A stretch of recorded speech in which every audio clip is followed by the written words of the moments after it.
कांग्रेस और युवा कांग्रेस के अकाउंट सीज होने के बाद से ही जगह जगह पर प्रदर्शन जारी है। इसका असर छत्तीसगढ़ में भी देखने को मिल रहा है।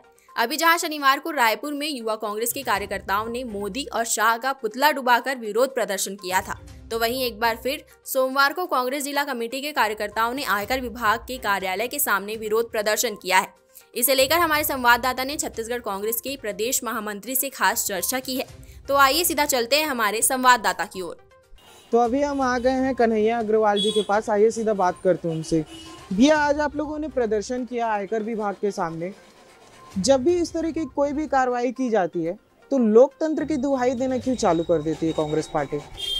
देखिए, लोकतंत्र पर विश्वास करने वाले लोग, कानून पर विश्वास करने वाले लोग इस बात को जानते हैं कि किस तरह से अभी कार्रवाइयाँ हो रही है। यदि जिसको भी विश्वास है लोकतंत्र पे, कानून पे, तो उन लोग इस बात को समझ सकते हैं कि ये केवल तानाशाही पूर्ण रवैया था जिस वजह से खातों को सीज किया गया। क्योंकि इनकम टैक्स की अपनी एक प्रक्रिया है। हम लोग व्यापारी हैं, हम लोग भी जानते हैं यदि इनकम टैक्स हमने जमा नहीं किया, एक नोटिस आएगी, दो नोटिस आएगी, फिर अपील में जाएंगे, अपील के बाद दूसरा सेकंड अपील होगा, फिर ट्रिब्यूनल है, फिर हाई कोर्ट है। तो ये तमाम चीज़ें हैं। पर ये सीधे जो है ना ट्रिब्यूनल में जाने का अवसर दे रहे हैं, ना कोर्ट जाने का अवसर दे रहे हैं। आपने निकाला है कि आयकर हमको देना है, उस पर अपील करना अधिकार है।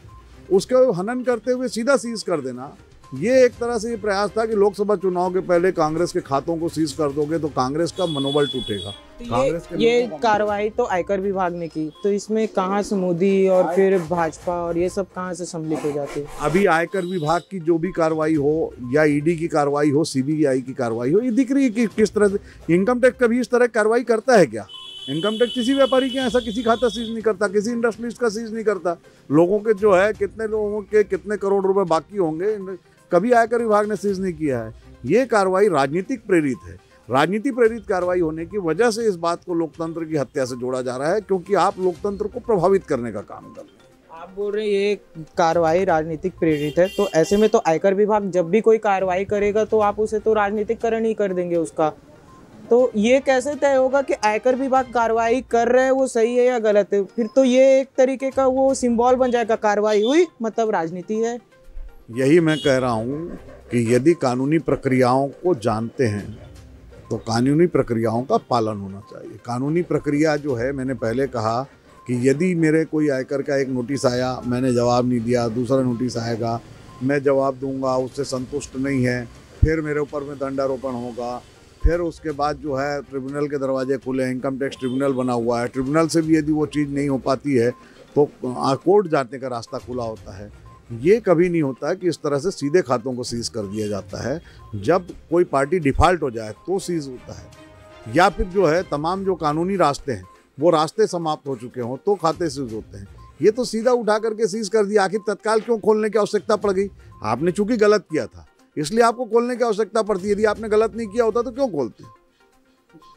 मेरा आपसे अब आखिरी सवाल है।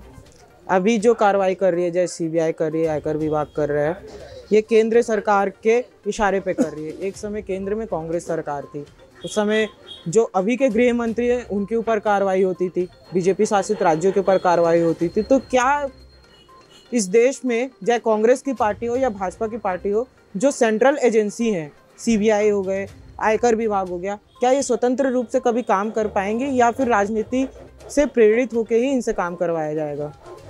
देखिए, कांग्रेस के समय की यदि आप बात करेंगे तो राजनीति प्रेरित कार्रवाइयाँ नहीं थी। उस समय तो कोर्ट ने उनको जो है, माननीय गृह मंत्री जो अभी हैं उनके खिलाफ हाई कोर्ट ने, गुजरात की कोर्ट ने ही निर्णय लिया था। उनको जो है उनके खिलाफ सज़ा सुनाई थी, तो वो कोई कोर्ट का फैसला था, वो उसमें कोई जो है एजेंसी ने काम नहीं किया था।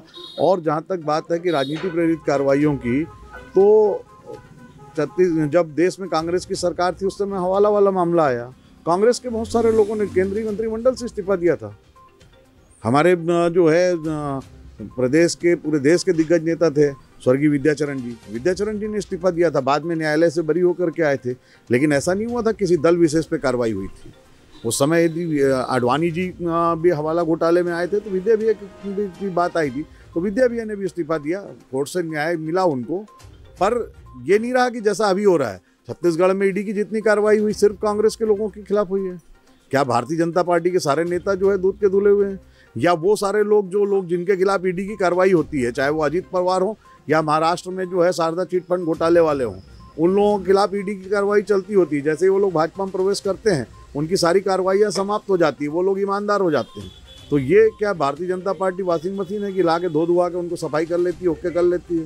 तो इसीलिए इसको राजनीतिक कार्रवाई कहा जाता है कि जब तक विपक्ष में है तो विपक्ष की जवान बंद कराने के लिए आप एजेंसियों को उपयोग करो, जैसे ही वो अपनी पार्टी में आ जाए उनकी सारे मामले खत्म कर दो। तो ये इसमें राजनीतिक कार्रवाई है। तो ये थे हमारे साथ कन्हैया अग्रवाल जी, जिनका कहना था कि कार्रवाई हो तो कानूनी प्रक्रिया में हो और कार्रवाई राजनीतिक पार्टी के अंतर्गत हो रही है, स्वतंत्र रूप से कार्रवाई नहीं की जा रही है। ऐसी ही खबरों के लिए बने रहिए हमारे साथ। कैमरामैन दिनेश राव के साथ मैं राघवेंद्र पांडे, स्वरमय टाइम्स, रायपुर।